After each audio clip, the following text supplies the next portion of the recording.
प्रेम को परिभाषित करती जो पहली छवि हमारे अंतर मन में आकार लेती है वो राधा और कृष्ण की होती है।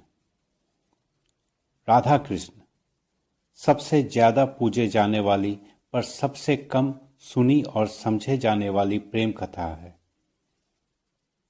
राधा और कृष्ण की पहली मुलाकात उनकी बाल अवस्था में हुई।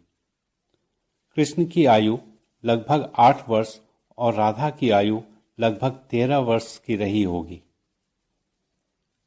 राधा कृष्ण से 5 वर्ष बड़ी थी। वृंदावन की धरती एक नई रचना का सृजन कर रही थी, जहां एक तरफ चमत्कार, राजनीति और षड्यंत्र की कहानी लिखी जा रही थी, वहीं दूसरी तरफ एक मनोहर और दिव्य प्रेम कथा यमुना के तट पर इतिहास रच रही थी। एक ऐसी प्रेम कथा जिसे समय की धूल भी धुंधला न सकी। समय और समाज के बांध को तोड़ती एक मधुर अविरल धारा के समान बहती एक रोमांचित कर देने वाली प्रेम कथा, जिसमें चंचलता भी है और दिव्यता भी। मानव रचित धर्म और नीति के परे प्रेम को ही धर्म के रूप में स्थापित करती एक ऐसी प्रेम कथा। बचपन का वो प्यार और उसमें बसी चंचलता, नादानियां, वो कृष्ण का राधा को चिढ़ाना, राधा का रूठना और फिर दूसरे ही पल कृष्ण कृष्ण करके दौड़े चले आना, वो कोमल और मासूम सा प्यार जब जवानी के उमंगों से सराबोर हो रही थी, वहीं इस प्रेम कथा में विरह चुपचाप एक अंधेरे के समान अपना पांव पसार रहा था। मामा कंस के बुलावे पर अक्रूर जी कृष्ण के मथुरा ले जाने के लिए वृंदावन आए, किंतु वृंदावन की गोपियां ऐसा कहां होने देने वाली थी। सभी ने अक्रूर जी के रथ को घेर लिया, परंतु कृष्ण की आंखें तो राधा को ढूंढ रही थी। मौका का फायदा उठाते कृष्ण छुपकर राधा से मिलने चले गए। उन्हें पता था कि राधा कहां होगी। यमुना तट पर राधा शांत भाव में अपलक देखे जा रही थी। कृष्ण को देखने के बाद भी वो चुप रही, एक मूरत की तरह। कृष्ण के पांव भी जैसे जम गए और कृष्ण भी मौन रूप से राधा को निहारने लगे, मानो मौन ही उनकी भाषा बन गई हो। शायद राधा जानती थी कि अगर वो एक शब्द भी कही तो वो फूट पड़ेगी और कृष्ण उनको छोड़कर फिर कभी ना जा पाएंगे। ऐसा नहीं था कि ये दोनों एक दूसरे को पाना नहीं चाहते थे।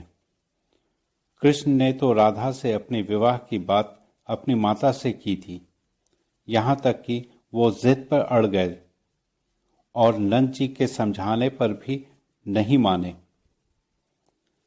यशोदा माता ने कृष्ण को कई तर्क दिए, परंतु वो नहीं माने।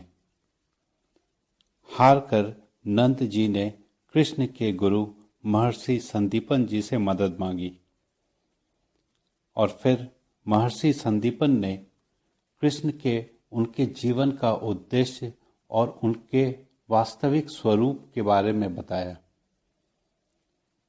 कृष्ण संदीपन ऋषि के बात को सुनकर मौन हो गए और गोवर्धन पर्वत पर चढ़ गए। माना जाता है कि कृष्ण को अपनी दिव्यता का बोध इसी पल में हुआ था। जब वो गोवर्धन पर्वत से उतरे तो पूरी तरह एक नए व्यक्तित्व के साथ उतरे, शांत और गहरी। पर साक्षात्कार प्रेम के गहराइयों में उतरे बिना कहाँ पूर्ण होता है। विरह की आग में जलती वो मौन के पल दिलों में तूफान को समेटे हुई थी। राधा से दूर जाने की तड़प लिए कृष्ण मथुरा के लिए चल पड़े। दोनों ही अपने अपने जीवन के कर्तव्य को निभाते हुए जीवन के पथ पर आगे बढ़ गए। राधा की शादी आयान से हो गई और कृष्ण पहले मथुरा फिर द्वारका में जा बसे। रुक्मिणी से विवाह कर कृष्ण सांसारिकता का सारा धर्म और अपनी सामाजिक कर्तव्यों का निर्वाह करने में जुट गए। राधा कृष्ण की प्रेम कहानी माया और मोह के भंवर में मानो दम तोड़ दी। जैसा कि हम सभी के जीवन में होता है, एक साधारण सी प्रेम कहानी। अगर ऐसा ही अंत है राधा कृष्ण की प्रेम कहानी की, तो ये अमर प्रेम गाथा कैसे हो सकती है? क्या कृष्ण एक भगवान थे इसलिए उनकी प्रेम कहानी अमर हो गई, या इसमें अमरत्व का समावेश होना अभी बाकी है? बरसों बीत गए। राधा अब बूढ़ी हो चली थी। अपने वैवाहिक जीवन के सारे दायित्व को पूरा कर अब अपने जीवन के अंतिम चरण में कृष्ण से मिलने की लालसा लिए कई दिन और कई रात पैदल चलते हुए द्वारका पहुंच गई। एक बेगाने नगरी में गुमनामी की चादर लपेटी कृष्ण से मिलने की अभिलाषा लिए राजमहल की तरफ चल पड़ी।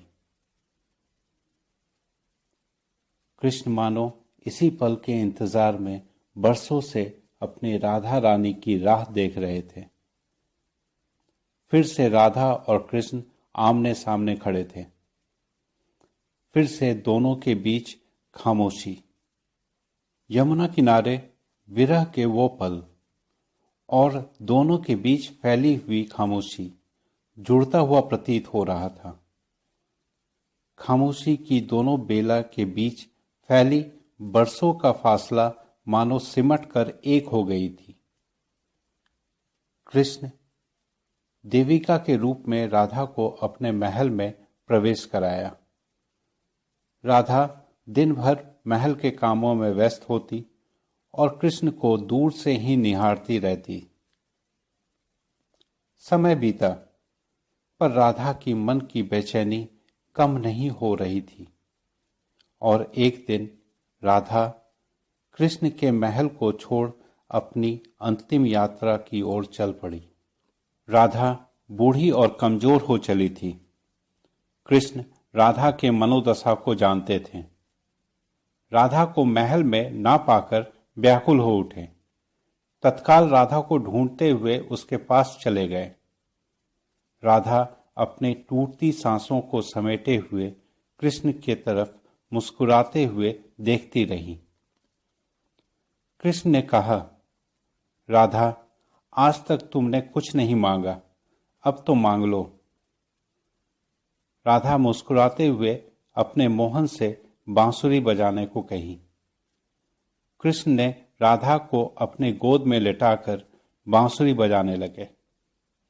रात और दिन कृष्ण ने बांसुरी बजाई।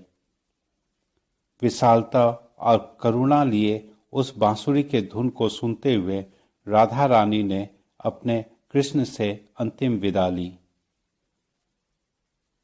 कृष्ण फूट पड़े। उनकी आंखों से आंसू बहती रही। कृष्ण ने अपने बांसुरी को तोड़कर फेंक दिया और फिर उन्होंने कभी बांसुरी को हाथ भी नहीं लगाया। राधा के बाद कृष्ण ने भी सांसारिकता को त्याग दिया और जल्द ही अपने अंतिम यात्रा पर निकल पड़े।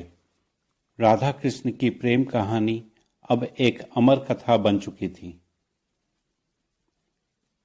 यमुना तट पर विरह के वो खामोश पल और फिर बरसों बाद द्वारका नगरी में मिलन के वो खामोश लम्हे कई प्रश्नों को जन्म देती हैं। राधा के आयान के साथ और कृष्ण का रुक्मिणी, सद्भामा और कई रानियों के साथ फिर क्या संबंध था? राधा और कृष्ण दोनों ने ही अपने वैवाहिक जीवन निष्ठापूर्वक संपन्न किया। अपने कर्तव्यों में कभी कोई कमी नहीं की। विवाह के जितने भी दायित्व थे, चाहे वो शारीरिक हो या पारिवारिक या फिर सामाजिक, दोनों ने ही समर्पण भाव से निभाया। तो फिर राधा और कृष्ण के बीच में अलग क्या था? कौन सा ऐसा बंधन था जो संसार का सारा सुख और वैभव भी उसे धूमिल ना कर सकी? ऐसा क्या था दोनों के बीच जो शारीरिक सुख और दौलत की संपन्नता भी उसे मिटा न सकी? कृष्ण और रुक्मिणी की शादी भी रुक्मिणी की कृष्ण के प्रति स्नेह का ही परिणाम था। यहाँ तक कि राधा और अयान की भी शादी अयान का राधा के प्रति स्नेह का ही परिणाम था। तो फिर राधा और कृष्ण के संबंध ही क्यों कालजयी बने? शायद स्नेह और प्रेम में फर्क होता है। स्नेह में पाने की जिद होती है और खोने का डर। स्नेह मर्यादाओं से बंधी होती है। स्नेह में कर्तव्य है, दायित्व है। स्नेह हमें एक दूसरे के प्रति आकर्षित करती है। सानिध्य मोह बढ़ाती है और कर्तव्य उसे बांधे रखती है। स्नेह का बंधन एक दूसरे से समझौता पे चलती है, पर प्रेम किसी सीमाओं से नहीं बांधी जा सकती। ये दो आत्माओं का मिलन है। मर्यादाओं का बंधन इसे बांध नहीं सकती। ये रूप और शरीर के आकर्षण में नहीं कैद होती। ना इसमें पाने की जिद है, ना ही खोने का डर। प्रेम खुशी खुशी एक दूसरे को सुख पहुंचाने के लिए तत्पर रहता है। इसमें ना कर्तव्य की बाध्यता है और ना ही समझौता का बोझ। रुक्मिणी कृष्ण से अलग थी, सरल और सुंदर थी। सत्यभामा अति सुंदर और गुणी। दोनों की ही अपनी पहचान और अपना व्यक्तित्व था। दोनों ही कृष्ण के लिए थी, परंतु कृष्ण में नहीं। पर राधा बस कृष्ण थी और कृष्ण सिर्फ राधा। अहंकार से परे, एक दूसरे में समाहित। आत्मा की आत्मा में विलय ही राधा कृष्ण के रिश्ते को विशिष्ट बनाती है। जरूरी नहीं कि हर पति पत्नी या प्रेमी प्रेमिका प्रेम के बंधन से ही बंधे रहते हैं। स्नेह और कर्तव्य के बंधन को ही हम अक्सर प्रेम का नाम दे देते हैं।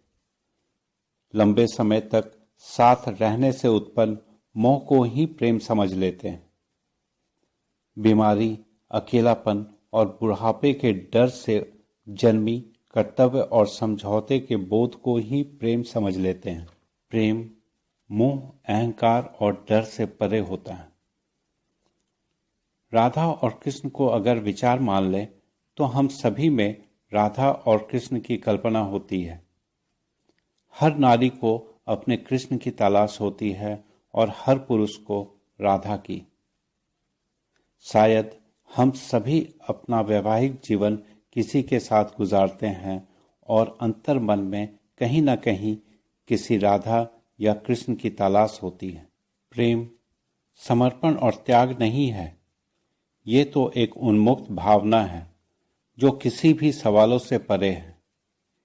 ये क्यों, कैसे और कब होता है, ये पता नहीं। राधा कृष्ण के प्रेम को हम मर्यादाओं के सीमाओं में रहकर शायद कभी ना समझ पाएं। ये तो ना पाप है, ना ही पुण्य। ये जीवन की पूर्णता का भाव है, सरल, शीतल और गहरी।